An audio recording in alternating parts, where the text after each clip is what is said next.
Buenas noches, bienvenidos a este nuevo encuentro. Seguiremos la secuencia de la revisión de todos los protocolos establecidos para el manejo de trauma. Hoy variaremos un poquito por secuencia anatómica. Correspondía hoy la revisión de trauma abdominal y pélvico, pero como son temas extensos, lo vamos a revisar en la siguiente clase para poder abarcar eh, un poquito más de tiempo. Hoy hablaremos sobre el manejo de trauma, sobre todo a nivel de la columna vertebral y las lesiones que puedan presentar en la médula espinal. Sabemos que este tipo de eventos son los productos de varias situaciones que están relacionadas primero con accidentes laborales, sobre todo personas que trabajan en estructuras externas, ya sea de construcción o con estructuras metálicas, las cuales están sin los medios de sujeción adecuados, son los que tienen mayor probabilidad de sufrir caídas de alturas considerables, y todos los pacientes que presentan accidentes de tránsito cuya cinemática involucrada corresponde a alta o moderada energía. De tal manera que el 5% de todos los pacientes que presentan un cuadro de trauma cráneoencefálico severo, este tipo de lesiones siempre se van a relacionar con lesiones a nivel de la columna, que van a estar asociadas por los mecanismos de lesión. El 25% de todos los pacientes con trauma a nivel de la columna vertebral como lesión primaria van a acompañarse también de cuadros de trauma cráneoencefálico, generalmente que corresponden a la clasificación entre leves y moderados. La columna vertebral, al ser una de las estructuras óseas que tiene en su gran extensión varias zonas con cobertura o con revestimiento, ya sea por cavidades grandes como la torácica y la abdominal, este tipo de regiones van a tener un poco más de soporte, ya que estas estructuras óseas adicionales o de órganos sólidos van a actuar como mecanismos de sostén o de soporte que evitan que la fuerza ejercida por cualquiera de los mecanismos de lesión puedan afectar directamente a la región vertebral que está involucrada. Por ello es que el porcentaje de lesiones a nivel de la columna vertebral va a variar en dependencia de la protección que esté de alguna manera revistiendo, quedando la columna cervical como una de las estructuras o las regiones de la columna vertebral que son móviles, que no tienen mayor recubrimiento de estructuras musculares y sobre todo de estructuras óseas adicionales. Por tal motivo es que a este nivel se pueden encontrar hasta el 55% de lesiones a nivel de la región cervical. El 15% puede tener también lesiones a nivel de la región torácica. Estas siempre que están relacionadas con cinemática de alta energía, sobre todo con pacientes que viajaban en accidentes de tránsito que no utilizaron cinturón de seguridad y el impacto anterior es importante. El 15% de pacientes pueden presentar también lesiones a nivel de la región toracolumbar, sobre todo porque esto es un sitio en el cual va a empezar a tener diferencias de movimiento y diferencia de fricción.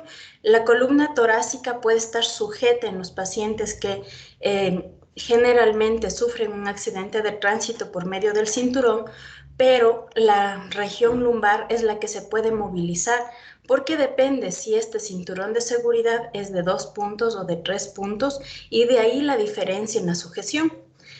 El 15% de pacientes también pueden tener lesiones solo a nivel de la región lumbosacra, y generalmente este tipo de lesión está relacionado sobre todo con pacientes que sufren caídas, ya sea de grandes alturas o pacientes que sufren caída de caballo. El 10% de pacientes van a presentar fracturas a nivel cervical y si ya se puede determinar la lesión, ya sea por todos los signos clínicos y sobre todo por la evidencia de esta lesión en un examen radiológico, obligatoriamente necesitamos hacer un panel completo de imágenes que abarque toda la extensión de la columna vertebral, porque siempre vamos a tener una segunda fractura que no necesariamente debe ser consecutiva. Si recordamos la distribución de la columna vertebral y recordamos sobre todo la imagen anatómica, sabemos que las vértebras están formadas por una parte anterior, una parte media y una posterior.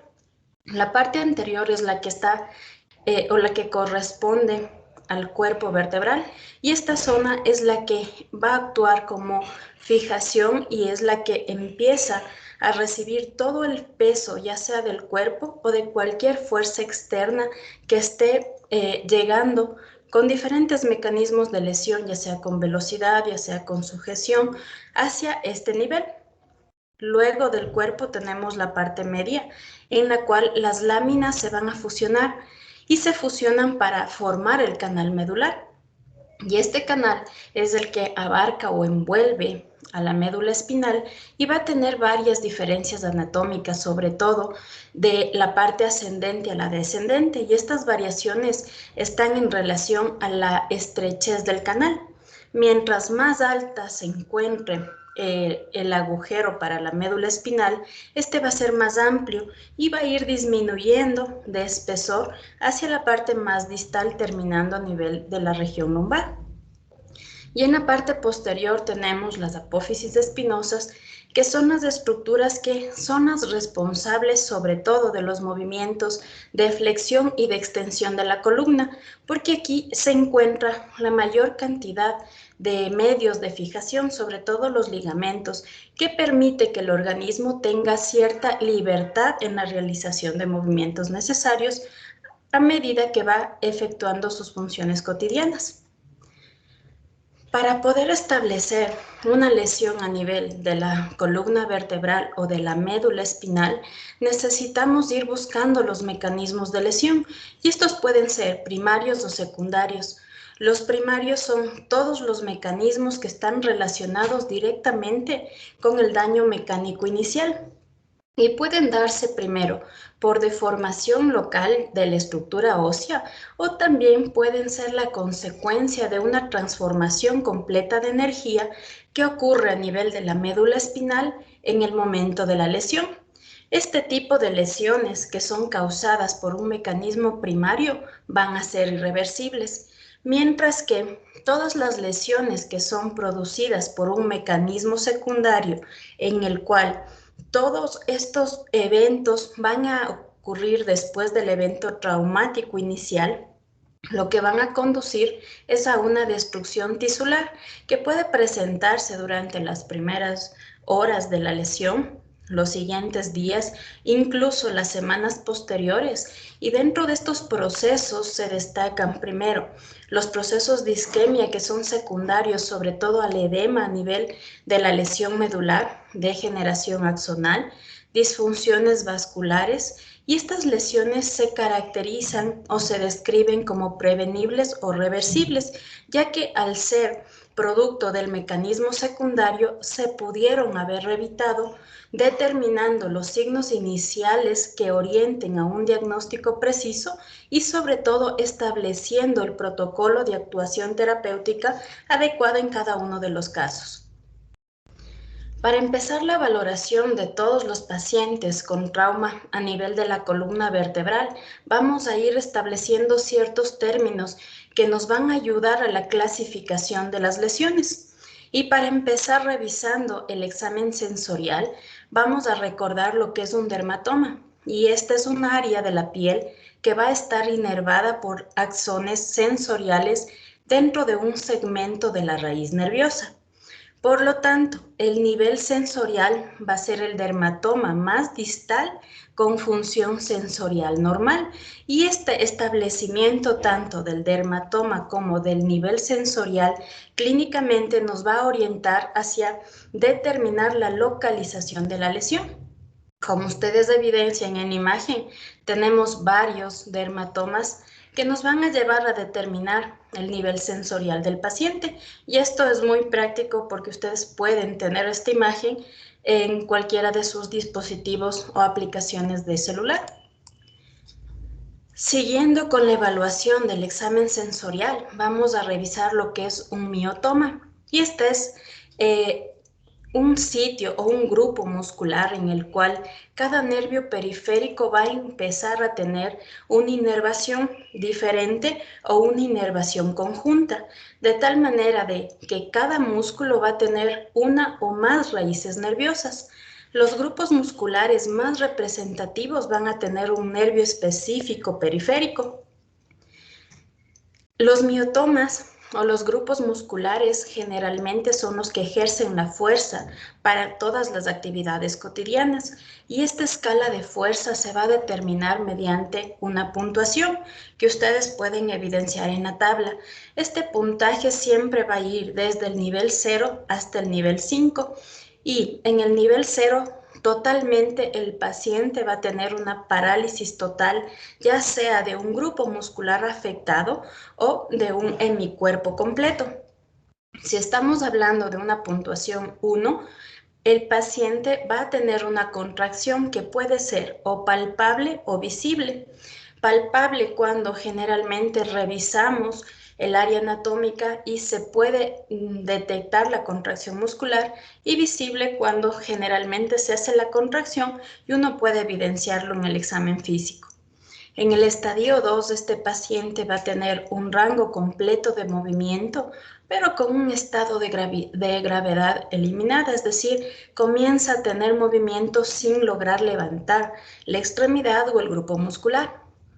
En el grado 3, tiene un grado completo de movimiento en contra de la gravedad, es decir, quiere levantar pero no lo logra. En el grado 4 tenemos un grado completo de movimiento, pero la fuerza va a ser menor a la normal. En el caso de elevación de un brazo, de una mano, generalmente el paciente levanta, pero enseguida vuelve a su posición original. Y en el estadio 5 la fuerza es completamente normal. Tenemos un estado también que se denomina el no evaluable, sobre todo en pacientes que ya están bajo el protocolo de sedación.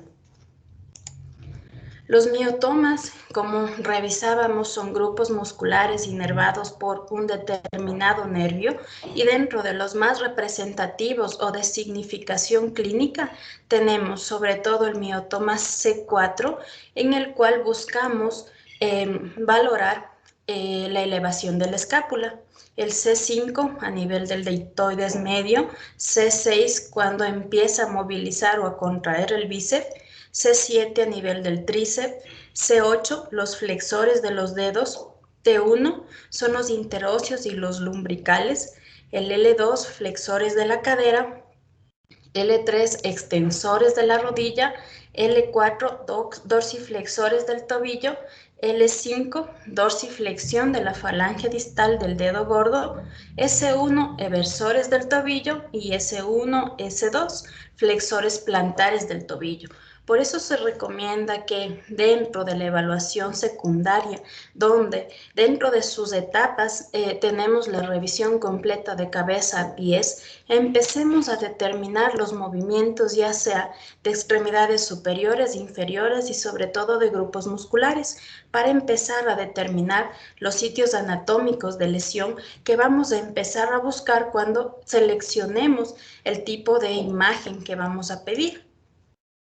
Hasta este nivel tenemos varios peligros latentes dentro de la evaluación de todo paciente con trauma de columna vertebral. Y dentro de estos peligros latentes, el primero es que el examen sensorial pueda ser confundido por el dolor. El paciente, si tiene lesiones adicionales, sobre todo óseas como fracturas, ya sean cerradas o abiertas, la limitación del movimiento está dada por la intensidad del dolor y esa es una de las variantes que podrá confundir la determinación de la lesión o hará confundir con la presencia de una lesión no existente a nivel de la columna vertebral.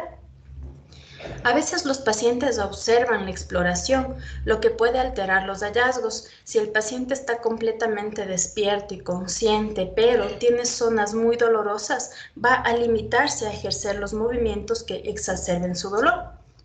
El nivel de conciencia alterado sí limita de forma importante la capacidad de llevar a cabo, sobre todo una exploración neurológica definitiva en pacientes que se encuentran bajo efectos de alcohol, sobre todo de sustancias ilícitas o que ya entraron en un protocolo de sedación previo a nuestra institución de salud.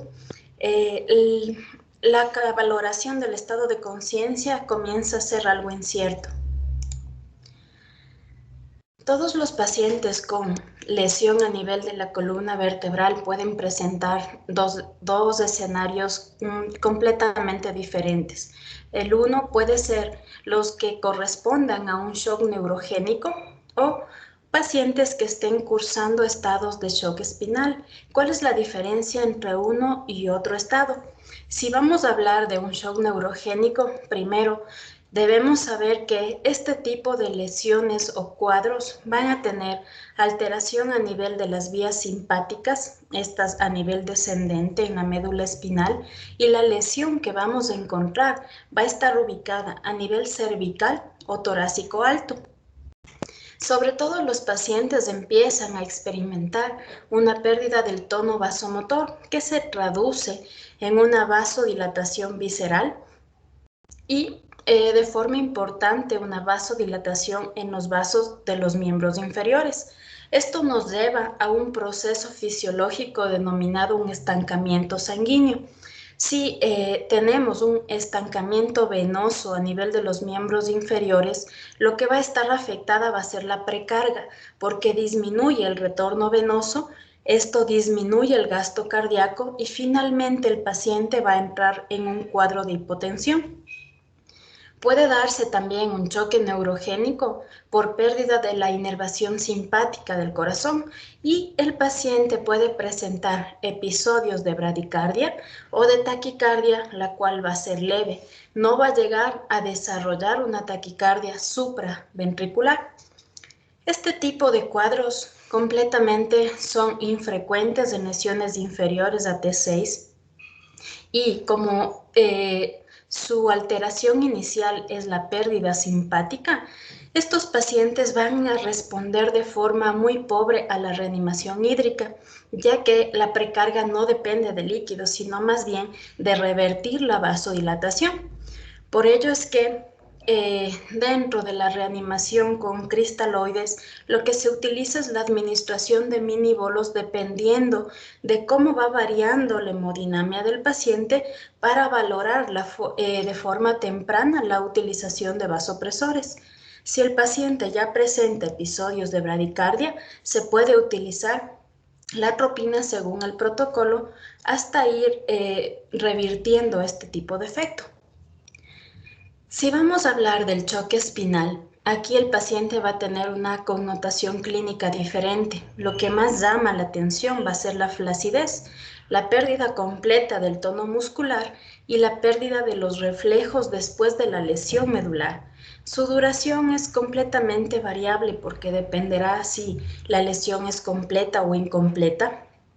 Este cuadro generalmente nos va a llevar a una situación semejante o carente de función, así la médula no esté completamente destruida, pero este estado va a ir variando en virtud del tiempo. Todas las lesiones a nivel de la columna vertebral pueden tener efectos a nivel de otros órganos y otros sistemas, sobre todo si el paciente empieza a presentar episodios de hipoventilación. Esto va a ser secundario a la parálisis de los músculos intercostales Y aquí la lesión va a encontrarse a nivel de la médula espinal cervical baja o torácica alta. La lesión a nivel de la médula cervical, ya sea alta o media, lo que va a producir es una parálisis del diafragma y buscaremos las lesiones a nivel de C3 y C5, sobre todo porque están involucradas con la inervación del frénico. Este tipo de lesiones son las más peligrosas, las que generalmente le llevan al paciente a ser candidato temprano de ventilación mecánica protectiva mientras se fija la lesión. La incapacidad de sentir el dolor siempre enmascara otro tipo de lesiones potencialmente serias, sobre todo si estamos frente a un paciente politraumatizado en el cual, a más del trauma o de la lesión de la columna vertebral, puede también presentar un trauma abdominal o pélvico que de alguna manera, por la falta de sensibilidad, nos puede deslindar o más o menos nos va a desubicar de su estado inicial. Las lesiones medulares se van a clasificar por 4 tipos. Primero, por el nivel en el que se encuentren. Pueden clasificarse también por la severidad del déficit neurológico que esté presentando. Se va a clasificar por el síndrome de médula espinal, que se puede evidenciar según los hallazgos del examen físico en la valoración inicial del paciente y sobre todo por la morfología de la lesión. Si empezamos a revisar la clasificación de acuerdo al nivel de la lesión, este tipo de lesiones lo podemos clasificar como de nivel neurológico, de nivel sensorial, de nivel motor y sobre todo las lesiones que se encuentran en una zona de preservación parcial. ¿A qué se relacionan cada uno de estos términos? Si estamos hablando de un paciente con nivel neurológico, lo que vamos a buscar en el examen físico es el segmento más caudal de la médula espinal con función sensorial y motora normal, bilateral. Si estamos buscando la afectación a nivel del nivel sensorial, vamos a buscar en el examen físico el segmento caudal de la médula espinal con función sensorial normal. Mientras que si lo que buscamos es determinar el nivel motor, vamos a buscar el músculo clave inferior con grado o con escala de fuerza entre 3 y 5, que nos orientan a lesiones completas que pueden tener afección ya sea motora o sensorial. Y esta zona de preservación parcial son las funciones sensoriales o motoras que ya empiezan a estar alteradas sin poder determinar si realmente tenemos una lesión incompleta o completa. Recordemos que todas las lesiones a nivel de los segmentos cervicales lo que van a producir es una cuadriplejía, mientras que si presentan lesiones por debajo de T1, el paciente va a tener en su examen físico episodios o cuadros de paraplejía. Por la severidad del déficit neurológico, las lesiones se pueden clasificar en 4 grupos. El primero son pacientes que presenten paraplegia incompleta y esto es debido a lesiones torácicas incompletas.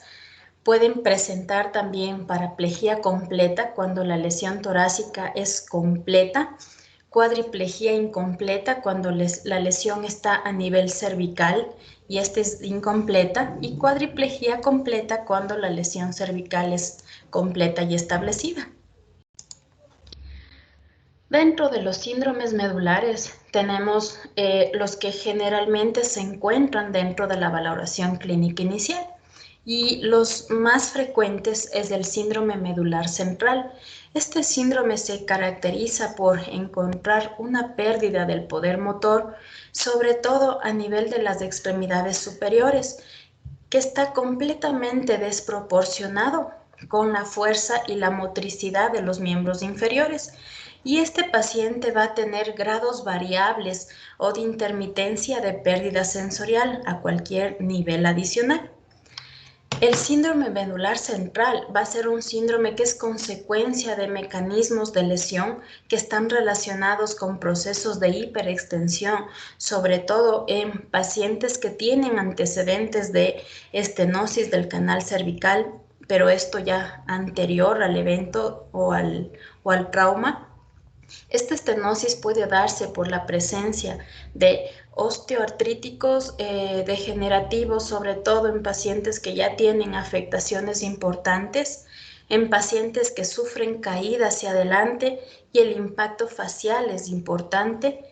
El pronóstico de este tipo de lesiones es mejor que los otros síndromes y ocurre con o sin fractura o con luxación o no de la columna cervical. Como ustedes ven en la figura, tenemos la zona más afectada por la pérdida de fuerza, que son los miembros superiores, la zona menos afectada, que son los miembros inferiores, y sobre todo estos episodios variables de pérdida sensorial. Los síndromes medulares anteriores, que es el segundo grupo de síndromes, se caracterizan por presentar una paraplegia y una pérdida sensorial disociativa, que va a tener o acompañarse de una pérdida de sensación al dolor y a la temperatura. Generalmente la columna posterior a nivel de la columna vertebral va a estar conservada, por eso es que este tipo de lesiones van a tener la propriocepción, la vibración y la presión completamente conservadas. Puede darse por un infarto medular en el territorio de la arteria espinal anterior y es uno de los síndromes medulares que tiene un peor pronóstico. Como ustedes pueden ver en la figura, el paciente va a tener una paraplegia, una pérdida sensorial disociada con pérdida de la sensación del dolor y sobre todo de la temperatura. El tercer síndrome es el denominado el síndrome de Brown-Séquard, en el cual el mecanismo va a ser la hemisección de la médula y generalmente este tipo de lesiones se presentan en pacientes que sufrieron traumatismos penetrantes de la columna vertebral por arma blanca o por arma de fuego. La pérdida motora debe ser ipsilateral, se da una pérdida en la propiocepción asociada con pérdida contralateral del dolor y de la sensación de la temperatura, y esto puede estar 1 o 2 niveles debajo de la lesión encontrada dentro de un examen de imagen. La parálisis va a ser ipsilateral con pérdida o disminución de la propiocepción, el tacto y la sensación de vibración. Por la morfología, también las lesiones de la columna vertebral pueden dividirse, ya sea en fracturas y luxaciones, en lesiones de la médula espinal sin ninguna alteración neurológica o radiológica y lesiones penetrantes. Toda evidencia de una lesión de forma radiológica acompañada de un déficit neurológico es lo que determina establecer el diagnóstico de una lesión inestable de columna vertebral, y desde aquí que es la identificación de signos de alarma que puede ya iniciarse dentro de la etapa prehospitalaria, el paciente debe entrar en un protocolo de transporte y de inmovilización riguroso, en el cual la alineación de la columna debe mantenerse por sobre todas las cosas para evitar las lesiones secundarias que ya acabamos de mencionar.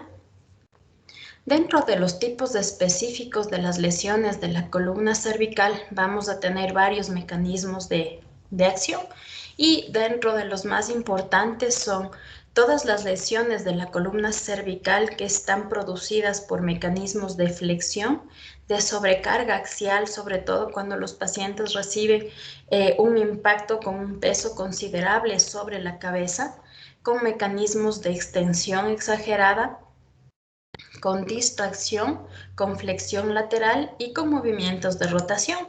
Si ustedes se fijan en la imagen, vamos a tener los mecanismos de distracción en el cual el punto de acción está hacia arriba, de distracción y extensión en el que se comprime la parte posterior, sobre todo las apófisis espinosas, en la extensión en la que por compresión puede desprenderse la parte central y distal de la apófisis espinosa, por compresión en la cual el cuerpo vertebral al recibir gran impacto o peso es el que comienza a tener estallamiento.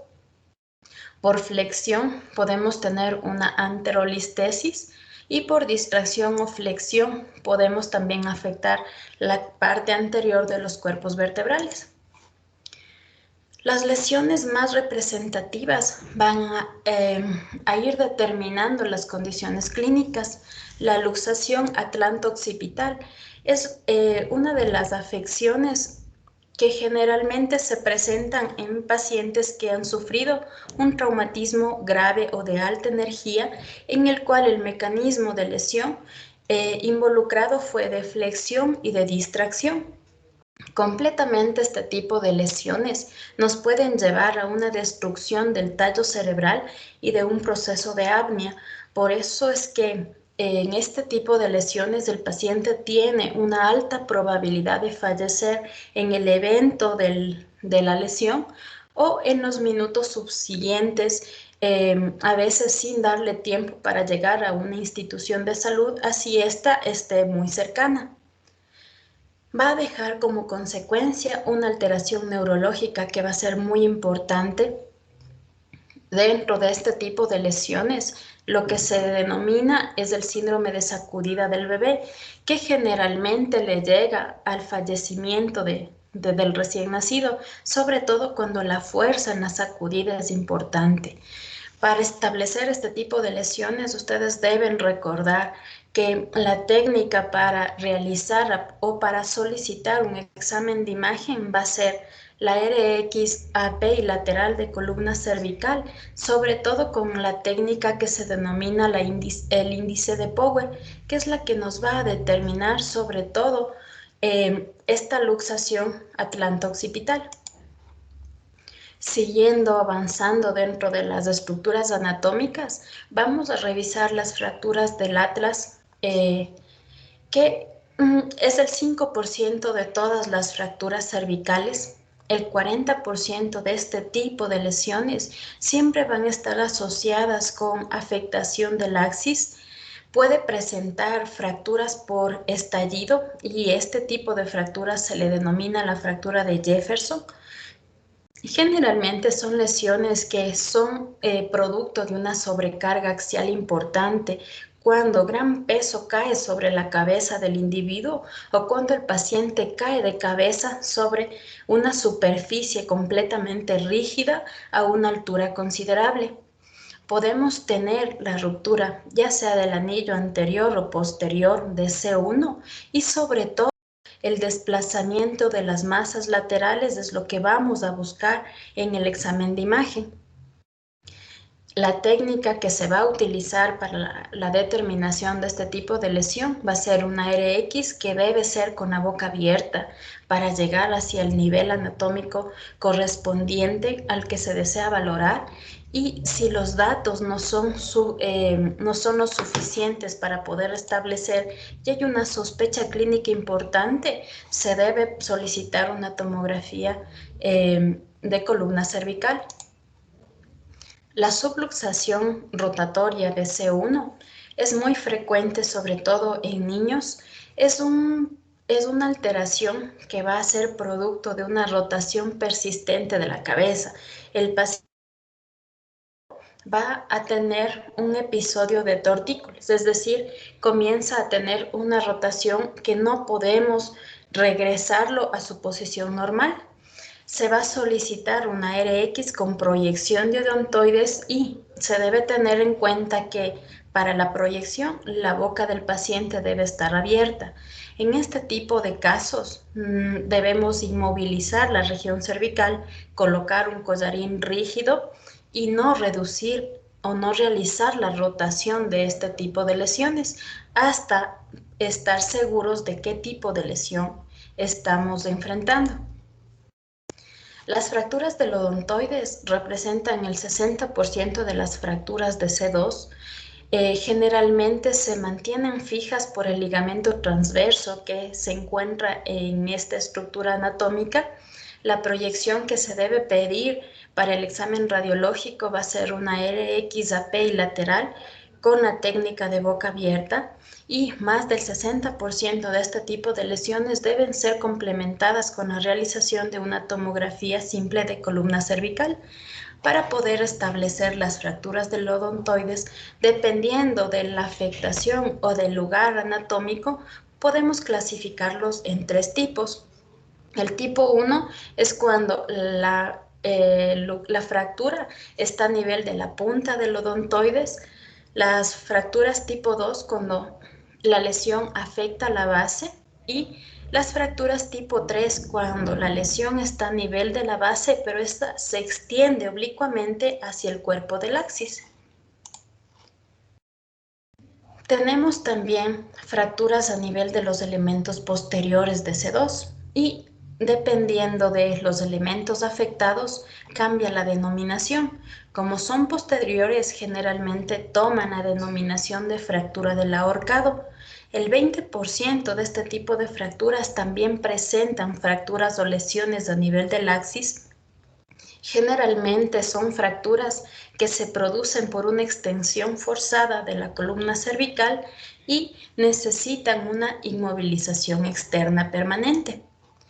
Las fracturas y subluxaciones que pueden comprometer desde C2 a C7 generalmente van a tener algunas características anatómicas muy especiales, sobre todo que el sitio más común de fractura va a ser C5, por ser este sitio el de mayor flexión y extensión. Es uno de los sitios de mayor movilidad de la columna cervical. El nivel común de luxación va a ser a nivel de C5 y C6 por las mismas razones. Las fracturas, ya sea del cuerpo vertebral con o sin luxación, pueden evidenciarse en una proyección lateral. Las subluxaciones de todos los procesos articulares también se evidencian, ya sea en la placa o proyección lateral o AP, y sobre todo lo que vamos a buscar son las fracturas a nivel de la lámina. De tal manera que las luxaciones a nivel de las facetas, si estas son unilaterales, en el 80% de los casos este tipo de pacientes van a acompañarse de lesión neurológica, en la cual el 30% van a deberse a lesiones de las raíces, el 40% a lesiones medulares que van a ser incompletas, y hasta el 30% de este tipo de lesiones van a ser acompañadas de una lesión medular completa. Y de ello depende la mortalidad de este tipo de pacientes. Si tenemos una lesión medular incompleta, la probabilidad o la mortalidad va a ser alrededor del 16%.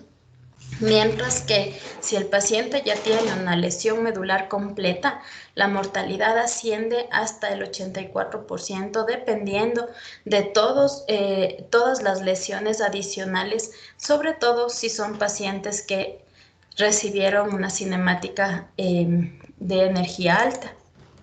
Dentro de las fracturas que van a afectar la columna torácica, que comprenden los niveles de T1 a T10, podemos tener primero lesiones por estallido, lesiones por cuña con compresión anterior, fracturas de chance y fracturas y luxaciones. Si estamos refiriéndonos a las fracturas de chance, estas fracturas van a ser siempre transversales y la línea fracturaria va a estar a través del cuerpo vertebral. Generalmente este tipo de lesiones son consecuencia de un proceso de flexión a nivel de la columna alrededor de un eje anterior a la columna vertebral. Se asocia a lesiones viscerales, retroperitoneales y sobre todo abdominales, y son las que se producen cuando está mal colocado el cinturón de seguridad o este no tiene 3 puntos de fijación, sino solo 2. Las fracturas y las luxofracturas generalmente son lesiones que son producidas por un mecanismo de lesión que es extensión extrema. El traumatismo va a ser cerrado y muy severo de la columna vertebral. Vamos a encontrar una disrupción de los elementos posteriores de la vértebra.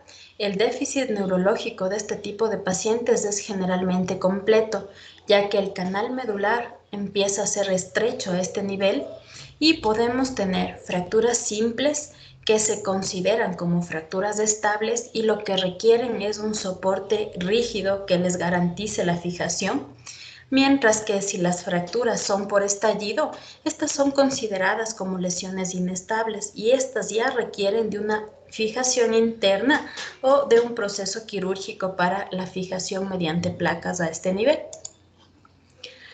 Las fracturas pueden ser a nivel de la unión toracolumbar, a nivel de T11 y L1, y en este sitio de la columna vertebral, todas las lesiones van a ser muy sensibles a la rotación. Por eso es que incluso la movilización en bloque debe ser demasiado cuidadosa, ya que si no se sigue un protocolo adecuado de movilización del paciente, este es el momento en el cual el paciente empieza a exacerbar sus síntomas o realmente a evidenciar todo su déficit motor o neurológico, ya no solo por la mala manipulación, sino también por el tiempo que ha transcurrido desde el mecanismo de lesión o el sitio del evento hacia el traslado a una unidad de asistencia médica.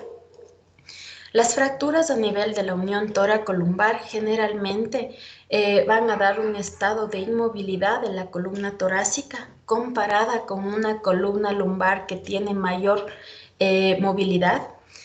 El mecanismo de lesión va a ser la hiperflexión aguda y sobre todo la rotación, que es la que determina las fracturas inestables.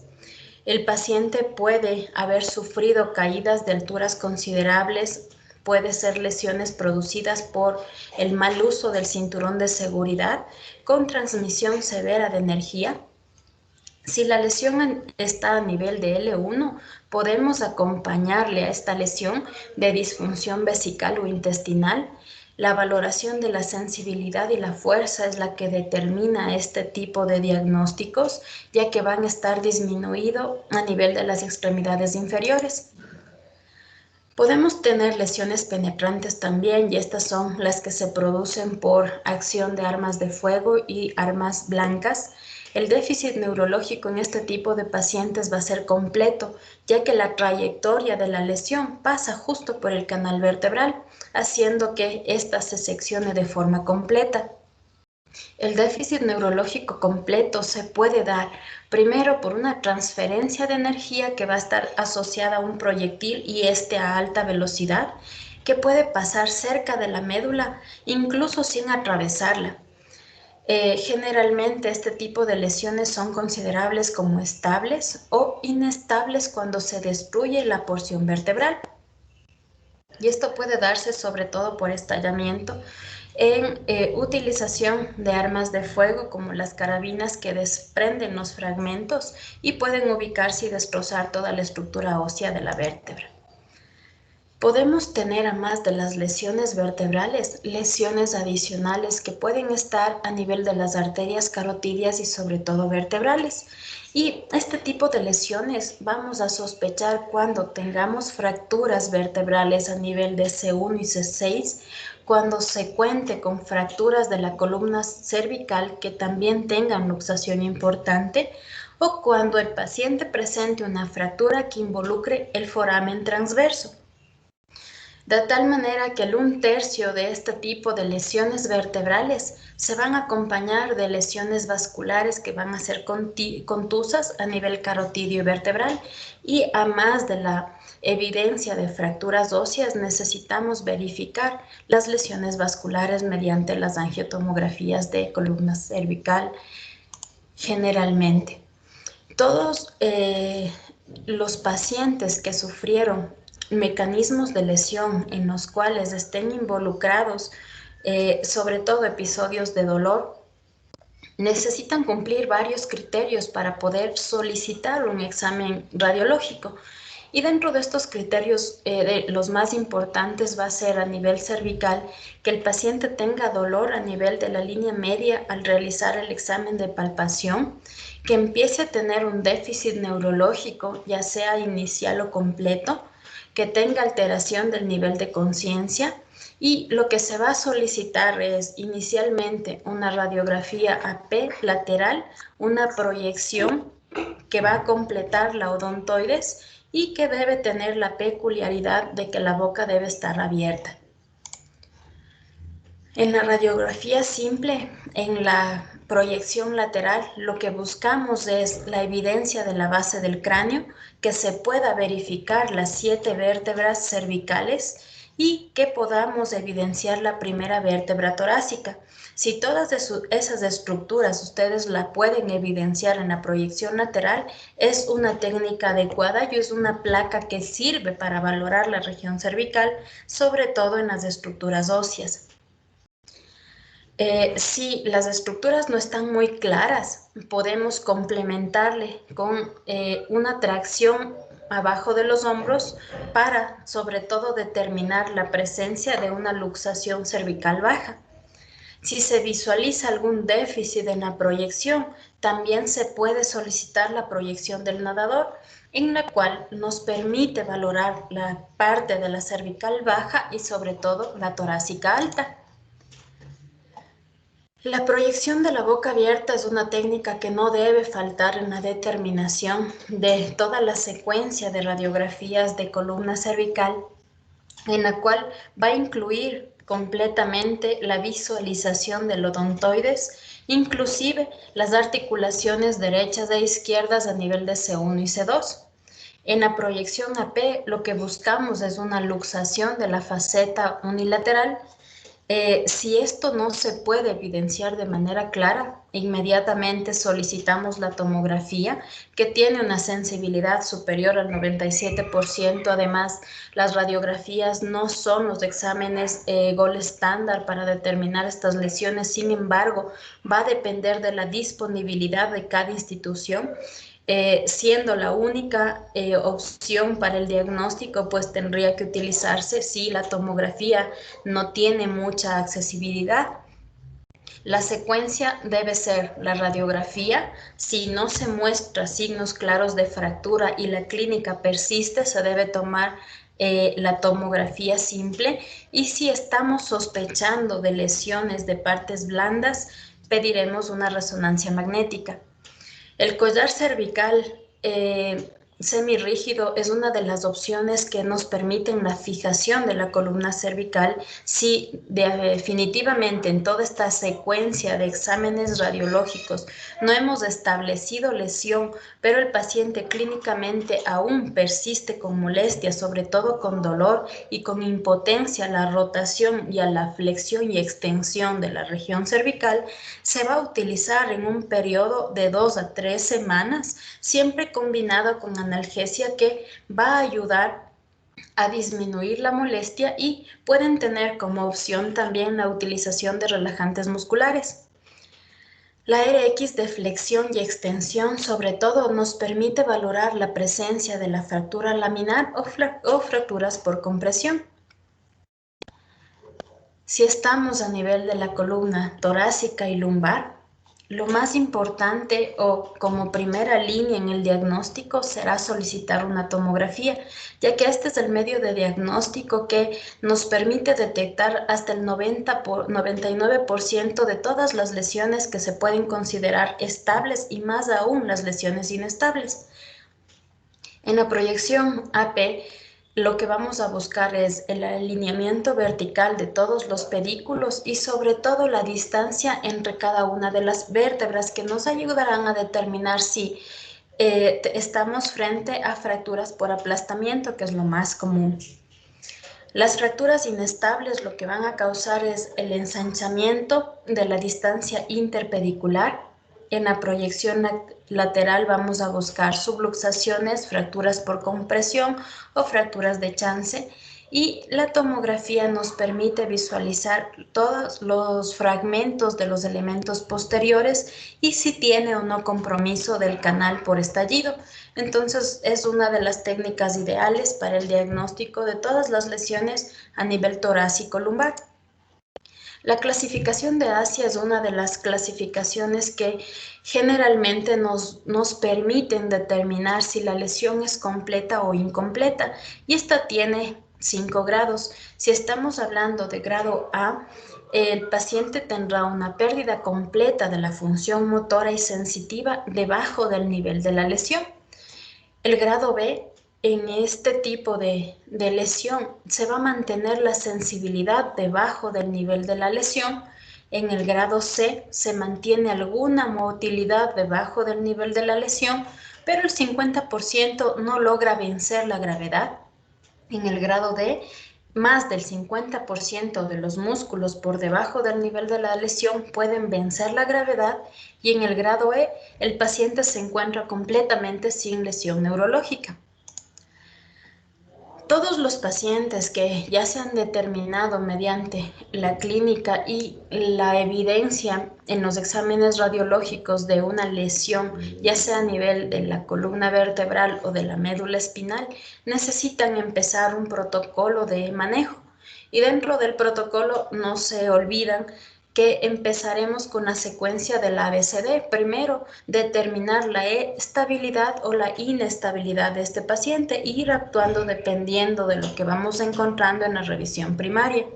De tal manera que los objetivos dentro del tratamiento de este tipo de pacientes generalmente van a ir encaminados a la reanimación inicial, que es el ABCD, sin olvidar de la protección cervical, que este tipo de pacientes debe tener una protección o inmovilización cervical y completa espinal hasta que se descarten las lesiones, tomando la precaución sobre todo del tiempo de traslado, el sostén de las funciones vitales, la neuroprotección, y aquí viene la controversia de utilizar corticoides o no en este tipo de cuadros, la pertinencia de una cirugía que lo que llevará es a la descompresión o estabilización de la fractura, y la profilaxis y tratamiento de las complicaciones.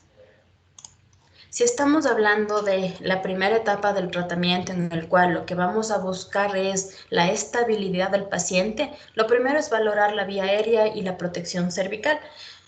Si el paciente no tiene colocado el collar cervical, pues hay que ponerlo primero con inmovilización manual de la columna cervical.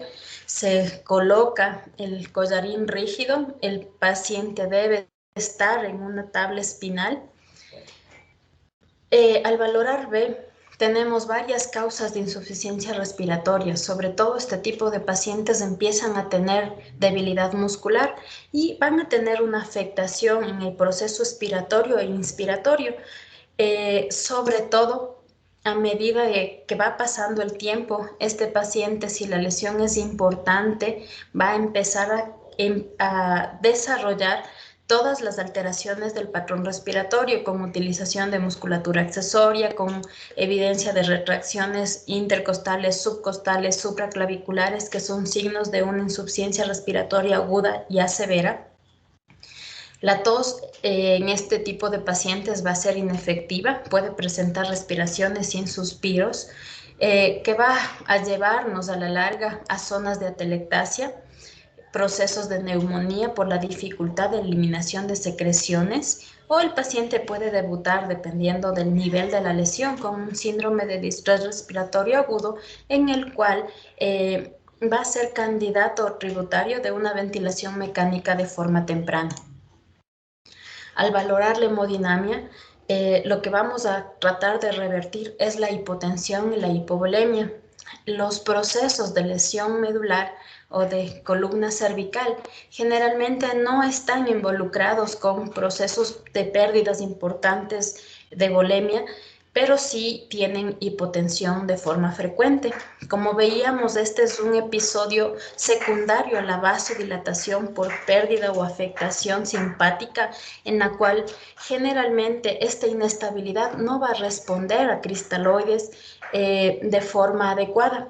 Tal vez sí va a presentarle en la fase inicial una respuesta transitoria, en la cual se valorará la necesidad de soportarle con medicamentos vasoactivos que mejoren la tensión arterial media, con el objetivo de mantener una tensión media mayor de 85 milímetros de mercurio, y esto por al menos los primeros 7 días si las lesiones ya se establecen. La presión de perfusión medular lo que va a buscar es compensar primero el volumen sanguíneo, Se puede utilizar la noradrenalina, la epinefrina, incluso la dobutamina si ya tenemos casos asociados de disfunción simpática cardíaca, y lo que se va a buscar es tratar la lesión, estabilizar la lesión, y esa puede hacerse por descompresión mediante resolución quirúrgica. Los corticoides hasta el momento son medicamentos que han llevado a una controversia durante mucho tiempo. En la última década se han hecho algunas revisiones en cuanto a utilizar o no corticoides en procesos de lesión medular aguda, en la cual se destacaba la utilización de la metilprednisolona a dosis altas, y esto incluye la utilización de una dosis de carga de 30 miligramos por kilogramo, eso como dosis inicial. Posteriormente, una dosis de mantenimiento, la cual se calculaba de 5,4 miligramos por kilogramo hora durante las siguientes 23 horas. Actualmente ya no se recomienda el uso de metilprednisolona, ya que este tipo de medicamento aumenta los efectos adversos que supera el beneficio neurológico. Dentro de estos eventos adversos están los episodios de hiperglicemia, las infecciones y sobre todo los episodios de hemorragia gastrointestinal. El uso de corticoides está respaldado en los primeros estudios que se denominan NACIS. Entonces hay varias secuencias de estudios NACIS, los cuales son estudios controlados, aleatorizados, de corte multicéntricos, en los cuales se hicieron en los países más representativos y que sobre todo tenían o eran líderes en el manejo del trauma raquimedular. Dentro de estos países líderes se encontraba Francia, sobre todo Japón, España y Estados Unidos. Entonces se empezó a hacer la réplica de estos estudios nazi, en los cuales se comparaban la utilización de metilprednisolona con la utilización de placebo o varios medicamentos adicionales, sobre todo como la naloxona, que es lo que van a leer en el NACIS 2 y 3, en la cual finalmente, como fueron 8 estudios o 8 ensayos los que se realizaron, en 3 de ellos encontraron como punto primario que mejoraba algo el pronóstico de las lesiones medulares, pero no mejoraba ni la mortalidad, más bien la mortalidad a largo plazo, a los 3 y a los 6 meses, iba incrementando por todos los efectos adversos que este tipo de pacientes iban presentando. Entonces, la utilización de los corticoides va a depender primero del protocolo institucional que se maneje y de las tendencias de formación o de escuelas que cada uno de los neurocirujanos maneje. No está completamente derogado, se puede utilizar el protocolo de metilprednisolona, pero se deja a decisión del facultativo que va a prescribir. Sin embargo, se tiene muy claro que no ha ayudado o no ha mejorado la lesión medular establecida. Sin embargo, lo que se va a buscar es disminuir el edema a nivel de la zona afectada, y al disminuir el proceso inflamatorio, lo que evitamos son zonas isquémicas a nivel de la médula y sobre todo disminuir el edema de la lesión. Como último pilar del tratamiento tenemos la cirugía, y esta nos puede proporcionar una descompresión medular o una estabilización de la columna. Descompresión en situaciones sobre todo de lesiones incompletas o progresivas, en las cuales se puede utilizar técnicas mediante laminectomía, mediante fijación de columna, en el cual este tipo de pacientes puede tener una mejoría en el pronóstico neurológico, sobre todo valorado a los 6 meses posteriores.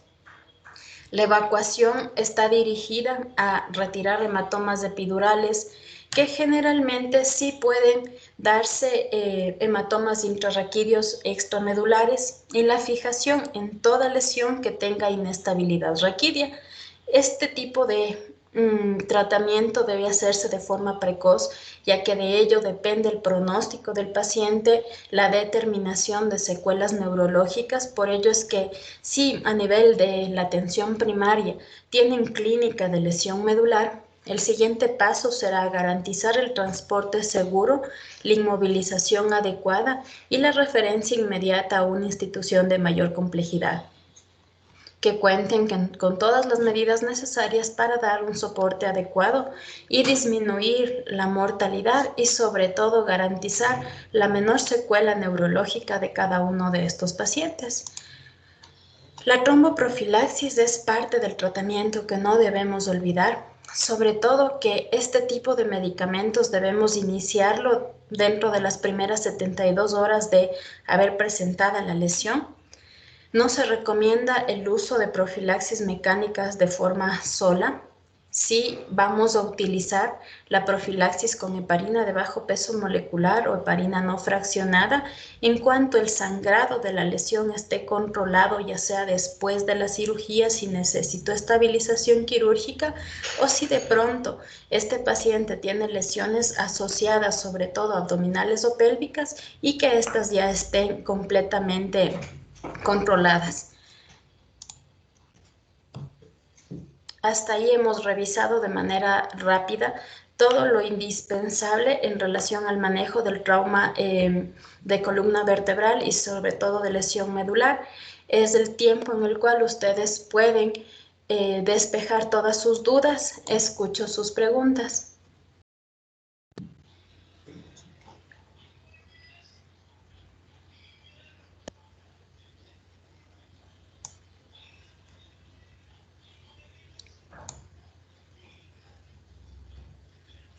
Si no tienen ninguna duda, les agradezco por la atención prestada y les espero en la siguiente clase para poder seguir revisando los protocolos de actuación y manejo del trauma, generalmente en el ámbito hospitalario. Que tengan una buena noche.